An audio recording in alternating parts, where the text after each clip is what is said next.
They called them princesses, daughters of the most powerful empire on earth, draped in silk, crowned with diamonds, born into palaces where the walls themselves whispered of glory. But behind those marble walls, behind the shimmering veils and golden doors, there was a scream. A scream so raw, so piercing, that it echoed through centuries, and it didn't come from war, or betrayal, or death. It came from a 15-year-old girl on her wedding night. Her name was Fatma Sultan.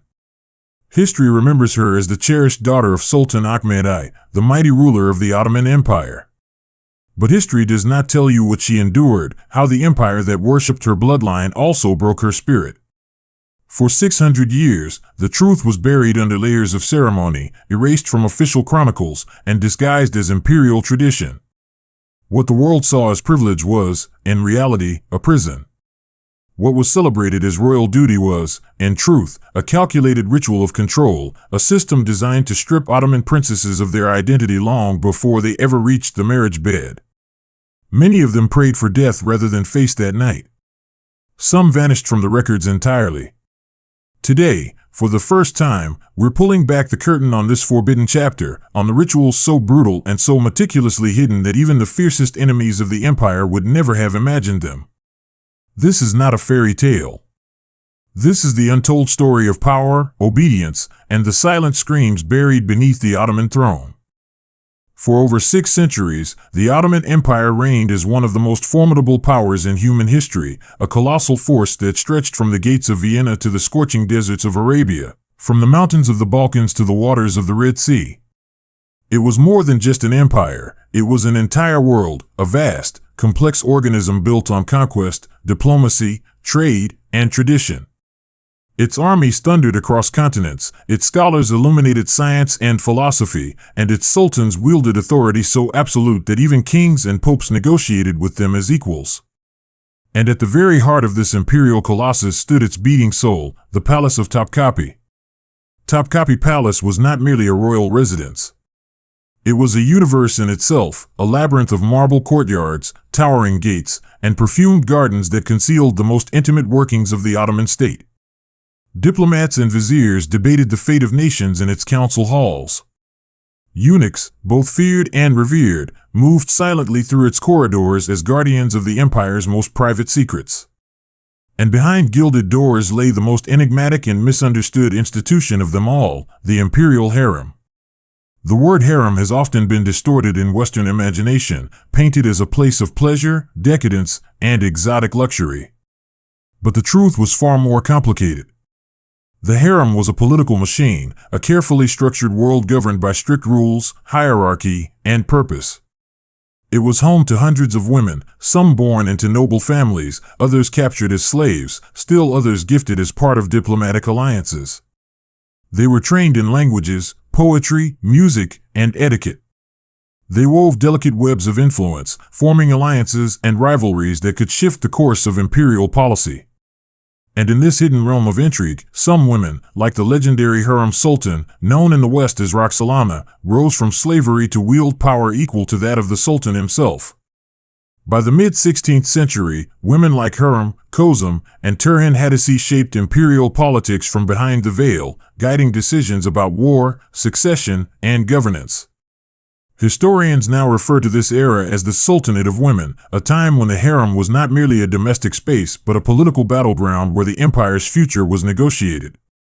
Yet, for all the power and privilege wielded by these extraordinary figures, there was a darker side to the world they inhabited, a side that history seldom tells. While concubines and favored consorts sometimes climbed to unimaginable heights, the daughters of the Sultan, the princesses, were trapped in a very different kind of fate. To the outside world, they were the ultimate symbols of imperial glory, radiant embodiments of Ottoman wealth and lineage, wrapped in silk and crowned with pearls. Their weddings were celebrated with magnificent processions, their names immortalized in poetry and art. But beneath this glittering facade lay a brutal reality. They were pawns in a political game they did not choose to play. From the moment a princess was born, her destiny was sealed. Her life was no longer her own. She was, in essence, a living treaty, a human guarantee of alliances, a tool for consolidating power, and a currency for the empire's vast web of loyalty. A marriage to a princess could elevate a military commander to the highest ranks of power or secure the loyalty of a rebellious governor. It could unite rival factions, pacify distant provinces, or cement alliances that might otherwise collapse. And because the stakes were so high, the system surrounding these marriages was meticulously crafted, a system designed not to protect the princesses but to mold them into perfect instruments of statecraft. This is where the myth of the Ottoman princess begins to crumble. The world imagined them as privileged daughters of empire, their lives defined by luxury and reverence. But in reality, they were prisoners of a golden cage, raised not as individuals with dreams and desires but as offerings to the machinery of power. Every step of their lives was choreographed. Every lesson they learned, every behavior they were taught, was part of a larger plan to transform them from human beings into symbols of obedience. The palace spared no effort in this transformation. From early childhood, royal daughters were immersed in an education designed to erase any notion of self-determination. They were taught languages, literature, and philosophy, but only insofar as these skills could make them more suitable wives. They learned music and calligraphy, but their creativity was always framed within the confines of what was deemed acceptable. Even their movements were regulated: how they walked, how they spoke, how they sat, how they smiled. Every gesture had to communicate grace, humility, and submission. It was not education in the modern sense, it was conditioning. The contrast between perception and reality was perhaps most striking in the way Ottoman society, and even European observers, romanticized the lives of these women.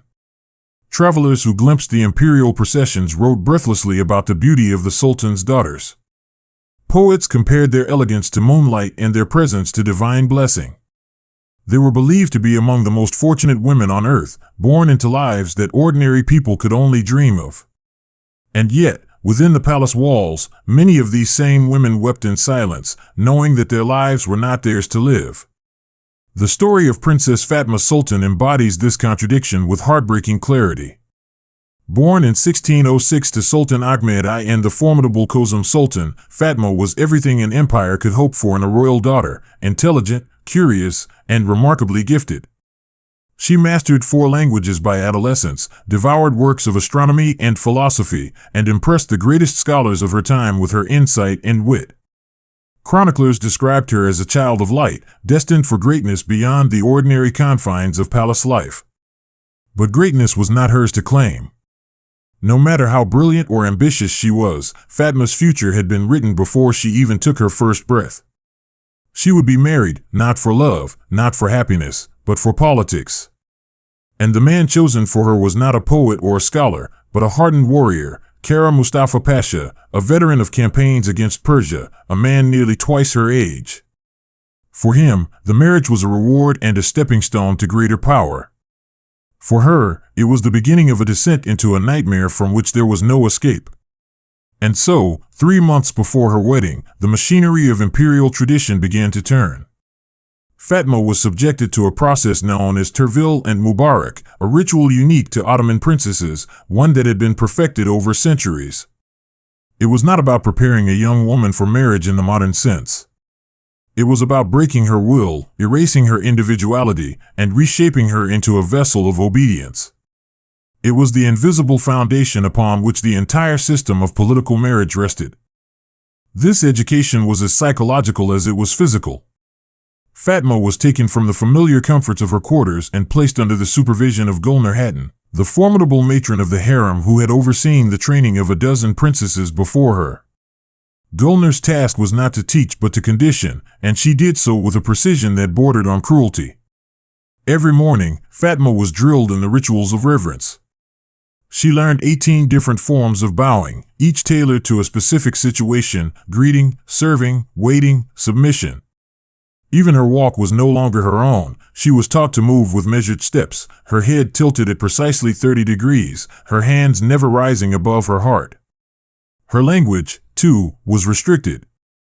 Once a girl whose words dazzled scholars, Fatma found her vocabulary reduced to just 43 approved phrases, expressions of gratitude, acceptance, apology, or humble request.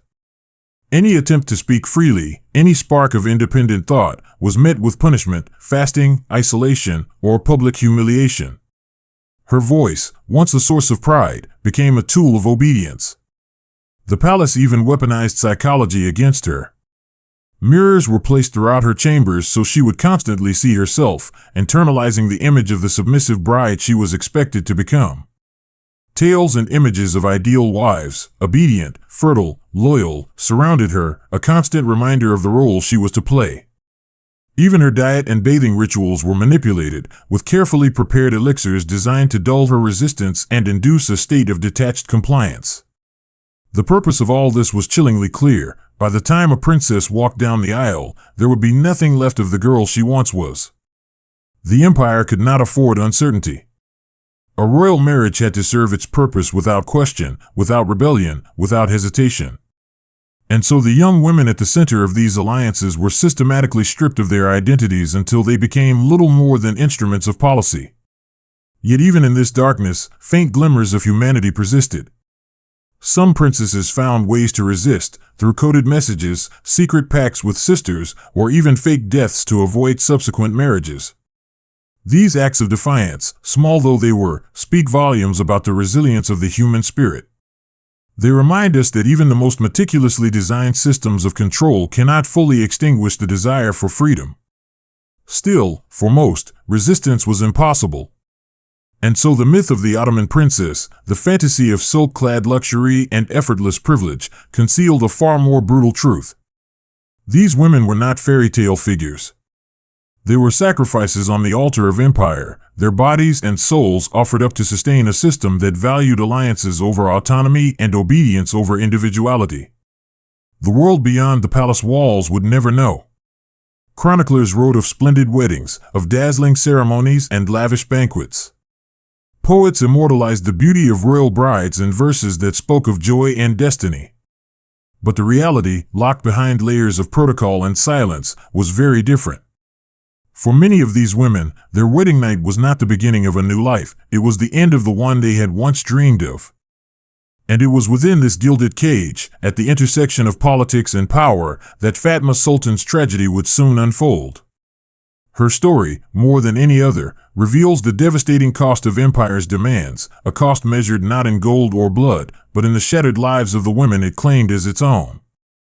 By the winter of 1622, as the empire prepared for another season of war and expansion, the palace of Topkapi turned its gaze inward. Within its marble walls, a different kind of campaign was underway, one not fought with swords and cannons, but with rituals, rules, and psychological warfare. It was the final stage of a process that had been perfected over centuries, the breaking of a princess before her wedding night. 3 months before her marriage, Princess Fatma Sultan was removed from the familiar comforts of her quarters and placed under the supervision of Gulnar Hatun, the matron of the imperial harem. Gulnar was not a monster in appearance, she was an elderly woman with silver hair and a measured voice, but her role was to oversee a system as cold and relentless as any battlefield. What Fatma was about to endure was known within the palace as Tervil and Mubarak, the sacred preparation, though there was nothing sacred about it. It was a calculated, meticulously structured ordeal designed to crush the last remnants of individuality and transform the daughter of a sultan into a vessel of obedience. The process began with physical discipline. Every morning at dawn, Fatma was led to the Angelino Dais, the so-called bride's chamber, a room adorned with Persian carpets and ebony panels, a place that appeared serene but functioned as a prison. From sunrise to noon, she practiced endless sequences of bowing, 18 distinct postures, each meant for a different occasion, to greet her husband, to serve him, to wait in silence for his command. Even the way she walked was reshaped. She was forced to master Yurish and Sesh, a slow, ritualized gait performed with her head tilted precisely 30 degrees and her hands never rising above her heart. Every movement that had once expressed her spirit was now a performance of subservience. Language, too, was weaponized. The brilliant girl who had debated scholars and composed poetry found her vocabulary stripped down to just 43 sanctioned words, phrases of gratitude, apology, and submission. She was forbidden from expressing opinions or independent thought. Any deviation from the prescribed script was punished harshly, days of fasting, nights of isolation, or public humiliation before the harem. What had once been her greatest strength, her voice, became a carefully monitored tool, used only to affirm the will of others. The psychological conditioning did not end there. Fatma was subjected to a cruel exercise called muraqabah, adapted from a Sufi practice of self-reflection. Large Venetian mirrors were installed in her chamber, forcing her to watch herself constantly. She was made to repeat rituals of humility while staring into her own eyes, a relentless process meant to erode her self-image and internalize obedience. Around her, the walls were draped with tapestries depicting idealized wives, obedient, fertile, eternally loyal. This was no mere decoration, it was a form of propaganda, a visual reminder of the role she was expected to play. But the most disturbing part of the preparation took place beneath the palace, in a series of underground chambers few outside the imperial court ever saw. Here, Fatma underwent the Talim and Gerdek, rehearsals for her wedding night. These rooms were exact replicas of the nuptial chamber. Within them, she was forced to perform gestures and acts no 15-year-old girl should even comprehend, guided by stern instructors and surrounded by anatomically correct mannequins crafted by Venetian artisans. Every reaction, her tears, her resistance, her fear, was recorded in secret reports. And with each session, the conditioning intensified. The more she fought back, the harsher the punishments became. Over time, the curious, radiant girl who once dreamed of the stars grew silent. Her spirit dimmed. Her body obeyed, and her mind retreated. A week before the wedding, the process entered its final and most insidious phase. Fatma was transferred to the Galen Kasku, the bride's pavilion, an isolated chamber deep within the palace where no sound from the outside world could reach her. Here, every aspect of her life was controlled, even the most intimate details. Her diet consisted solely of prescribed foods, pomegranates, honey, almonds, goat's milk, and rare spices imported from Yemen, all believed to enhance fertility and calm the nervous system. Her daily baths were transformed into rituals, using oils infused with valerian, poppy, and orange blossom, concoctions prepared by court alchemists trained in Cordoba and Samarkand. Some of these potions soothed her body, others dulled her will. A few induced a state of dreamy detachment, blurring the line between reality and submission. By the time the wedding day arrived, March 15, 1623, the transformation was complete. The girl who once sparkled with intellect and curiosity was gone. In her place stood a hollow vessel, conditioned to accept her fate. But even this exhaustive preparation could not erase the primal terror that awaited her. The wedding itself was a spectacle of imperial grandeur. Istanbul's streets overflowed with music and incense. Processions of soldiers, dancers, and musicians paraded before cheering crowds. Inside the palace, banquets were served on golden plates, and poets recited verses celebrating the glory of the Sultan's house. To the public, it was a vision of paradise, a living embodiment of power and prestige. But for Fatma, it was a funeral for the life she had once known. As the festivities drew to a close and the guests departed, a new, darker ceremony began. Fatma was escorted to the nuptial pavilion, a building hidden deep within the palace gardens. Designed according to plans dating back to Mehmed the Conqueror, the pavilion was divided into 3 levels, each symbolizing a stage in the ritual of submission, purification, surrender, and consummation. On the first level, Taja, Fatma underwent hours of ritual baths. She was immersed in marble tubs filled with rosewater and sandalwood, her skin anointed with ointments laced with diluted opium and mandrake extract. The substances induced a strange, dissociative calm, what palace physicians described as a missionary trance, a state in which the body yielded even as the soul screamed in silence. The second level, Teslim Kadi, the floor of surrender, transformed her into a living symbol of obedience. Dressed in a white silk gown embroidered with gold and pearls, she appeared the very image of imperial grace. But the gown was also a cage. Hidden clasps and cords allowed her to be restrained with ease. Heavy anklets and bracelets restricted her movement. Even her shoes were designed to slow her steps. What looked like bridal finery was, in reality, a meticulously engineered instrument of control. Meanwhile, her husband, Kara Mustafa Pasha, was undergoing his own preparation, a grim tutorial on how to assert psychological dominance over a royal bride. Surrounded by advisors and veterans, he was instructed in techniques of intimidation, words designed to humiliate, gestures meant to instill fear, methods of physical control. The empire left nothing to chance. Resistance, no matter how faint, had to be crushed. The third and final level, CIFKD, was the Chamber of Consummation. The room was a masterpiece of psychological manipulation. Its walls were covered with tapestries depicting Ottoman military conquests, fallen cities, defeated armies, captured princesses, all intended to equate sexual domination with imperial victory. The furniture was designed for control, with beds equipped with hidden cords and cushions soaked in calming oils. The lighting was soft and dim, intended to disorient and pacify. When Fatma entered the chamber, she was trembling uncontrollably. Palace physicians later described her condition as sakma, a complete mental collapse. Her voice was barely audible, her gaze distant and unfocused, as though her consciousness had retreated to some unreachable corner of her mind. Kara Mustafa mistook her dissociation for defiance. He applied the techniques he had been taught, verbal intimidation, calculated gestures of dominance, and, eventually, physical force. But there was no rebellion left to break. Fatma's spirit had fled. What remained was an empty shell. The consummation, if it can be called that, was a brutal, prolonged ordeal. Observers hidden behind screens recorded episodes of internal bleeding, repeated fainting, and a phenomenon they called Aryu Sukmek, the departure of the soul. When it was over, Fatma was changed forever. The days that followed were marked by profound psychological disintegration. She developed selective mutism, speaking only when directly addressed and then only in whispers. She refused food, forcing attendants to feed her by hand. She suffered sudden fits of uncontrollable weeping and episodes of sheer terror at the presence of men, even the eunuchs she had known since childhood. Palace physicians diagnosed her with virginal melancholy, a condition they considered common among Ottoman princesses after their wedding night.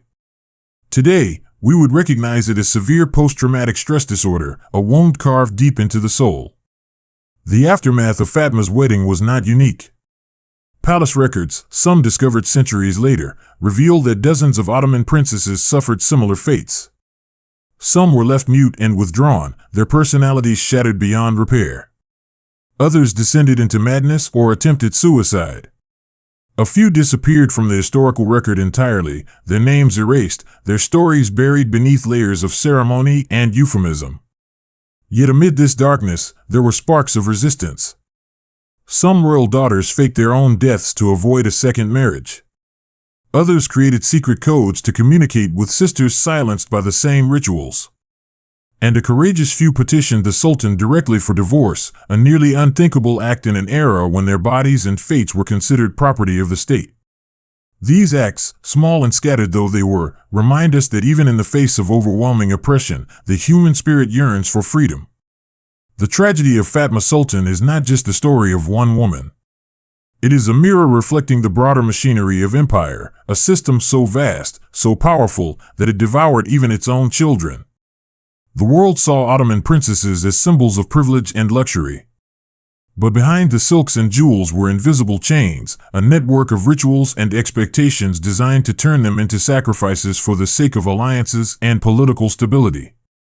In the end, Fatma's story is not simply about suffering. It is about what power does when it is unchecked, how it reshapes love into politics, turns daughters into treaties, and transforms the most intimate human experiences into tools of statecraft. And it forces us to confront a haunting question: how many voices, like hers, have been buried under the weight of ceremony and silence, waiting for someone to finally hear them? When dawn broke over Istanbul the morning after the wedding, the city was already awake with celebration. Drums echoed through the streets, and the imperial court congratulated itself on another alliance sealed, another bond secured for the stability of the empire. But behind the walls of Topkapi Palace, far from the cheers of the crowd, one young woman lay motionless on a bed of silk, her body trembling, her spirit shattered. Princess Fatma Sultan had survived the night, but she was no longer the same person. The days that followed were marked by behaviors that even the most hardened palace officials found unsettling. Fatma, once a lively and brilliant presence in the court, had become a shadow. She spoke rarely, and when she did, her voice was barely a whisper, a faint echo of the confident girl who had once debated scholars and recited poetry. Palace doctors noted that she refused food entirely, forcing attendants to feed her by hand. She often burst into tears without explanation and would freeze in terror at the sight of any man, even the eunuchs who had served her since childhood. It was as though something deep within her had broken, not just her will, but her very connection to the world around her. The physicians of the time gave her condition a name, virginal melancholy. They described it as a kind of sorrow unique to young brides of noble birth, a melancholy of the soul brought on by the weight of duty. Today, we understand it differently. We would call it trauma, a severe, life-altering psychological injury, the result of violence, coercion, and profound violation. And it was not rare. Palace records reveal that many Ottoman princesses experienced similar breakdowns following their wedding night.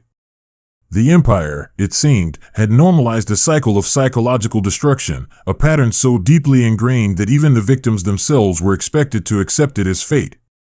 For Fatma, the rest of her life unfolded as a ghostly imitation of what might have been.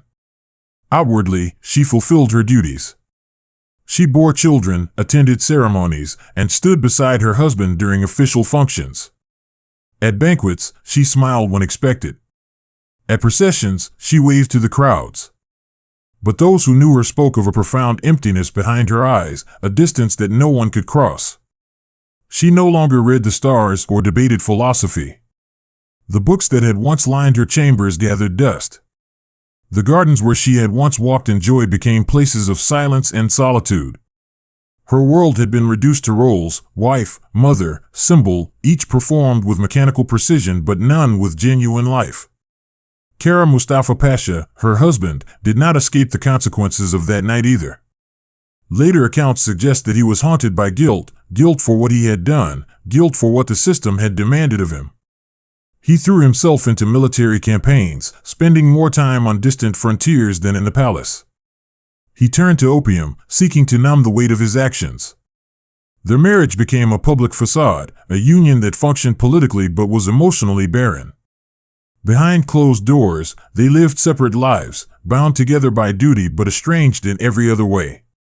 Fatma's suffering lasted for nearly 3 decades. For 29 years, she lived as a ceremonial figure, present but absent, alive but hollow. Then, in 1652, she died at the age of 46. The official records list the cause as brain fever, but the date of her death, the anniversary of her wedding, led many in the court to believe it was no coincidence. It was as if the memory of that night had finally claimed what was left of her. But the tragedy of Fatma Sultan was not an isolated event. It was part of a larger, systemic pattern, a machinery of power that devoured its own daughters. Palace records unearthed centuries later reveal that dozens of Ottoman princesses shared similar fates. Some retreated into silence and never spoke again. Others descended into madness, their minds unable to bear the weight of their trauma. A few took their own lives, choosing death over a lifetime of subjugation. And many simply vanished from the historical record altogether, their names erased and their stories buried beneath the language of ceremony. The empire was meticulous in its efforts to hide these truths. Official chronicles spoke of royal weddings as celebrations of harmony and stability. They described the harem as a place of refinement and luxury, where women lived lives of comfort and privilege. The reality, the tears, the trauma, the silent suffering, was concealed behind layers of euphemism and omission. What could not be erased was softened into poetry. What could not be denied was reinterpreted as devotion. The system depended on these illusions, for without them, the empire's image of order and righteousness would have crumbled. And yet, not all traces of the truth were lost.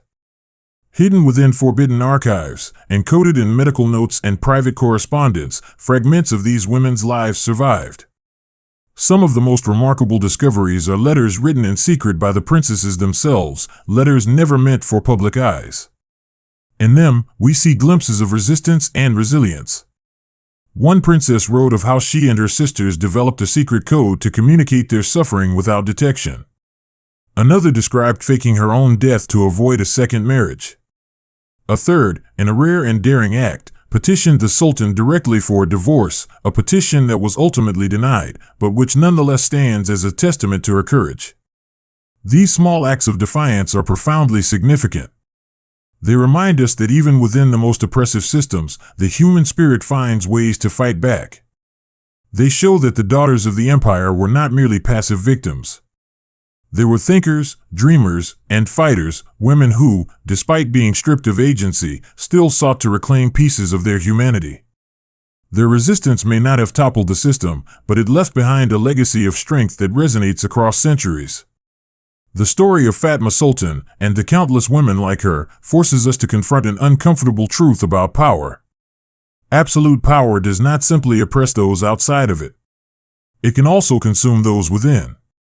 The Ottoman Empire, like so many empires before and after, justified its actions in the name of order, stability, and glory. But those lofty ideals came at a human cost, a cost measured in broken lives, silenced voices, and dreams extinguished before they could take flight. It also compels us to reconsider the myths we have inherited about history. The stories we are told, of princesses in silk, of harems filled with music and poetry, are often constructions designed to obscure the darker realities beneath. The truth is that power, no matter how glorious it appears from the outside, often rests on foundations of suffering. Behind every glittering palace are walls that have absorbed centuries of silent screams. Behind every crown are sacrifices that history has chosen to forget. And this is not unique to the Ottoman Empire. Similar rituals and systems existed, and still exist, across cultures and continents.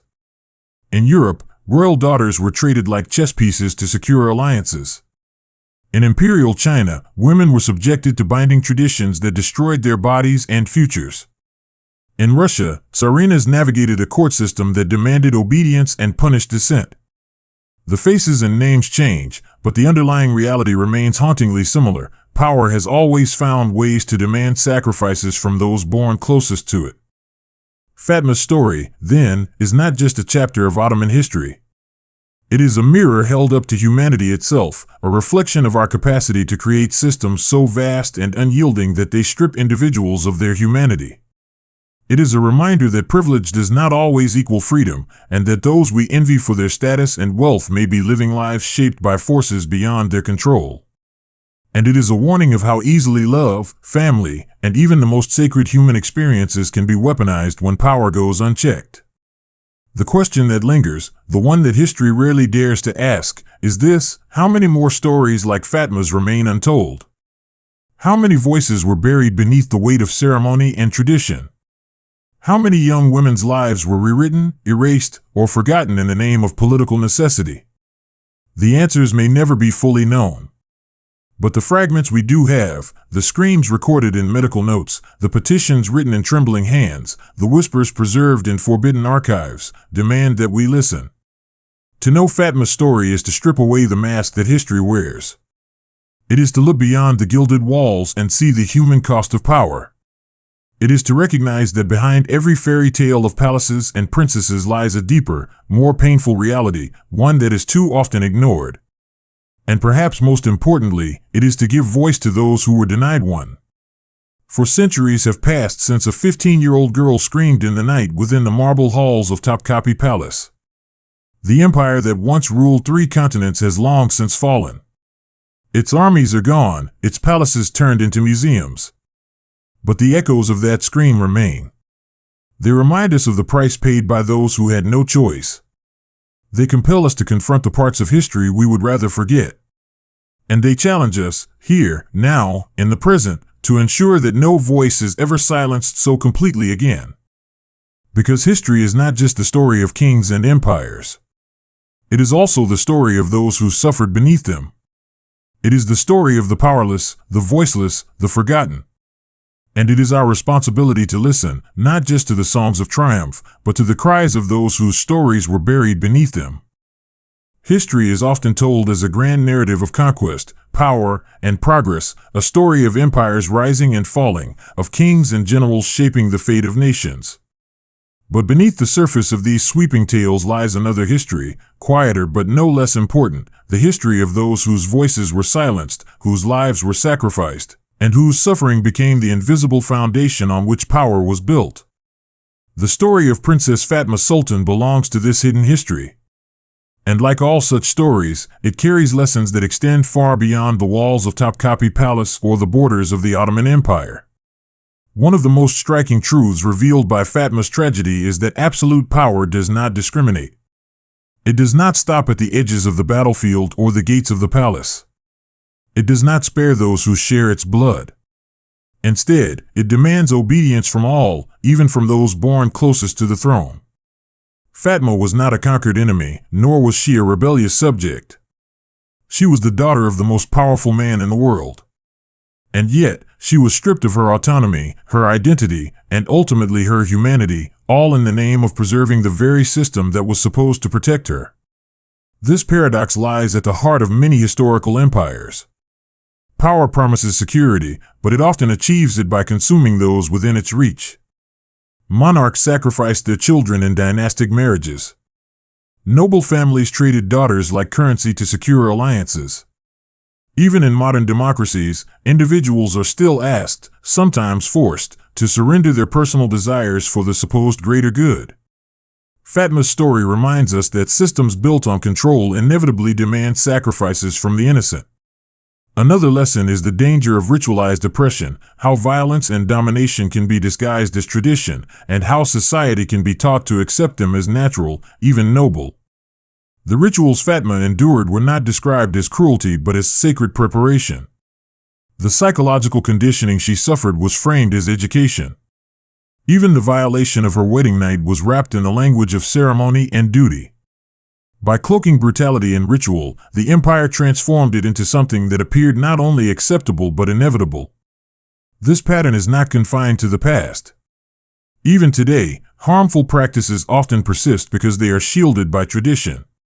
Forced marriages, female genital mutilation, honor-based violence, all continue in various parts of the world, often justified by culture or religion.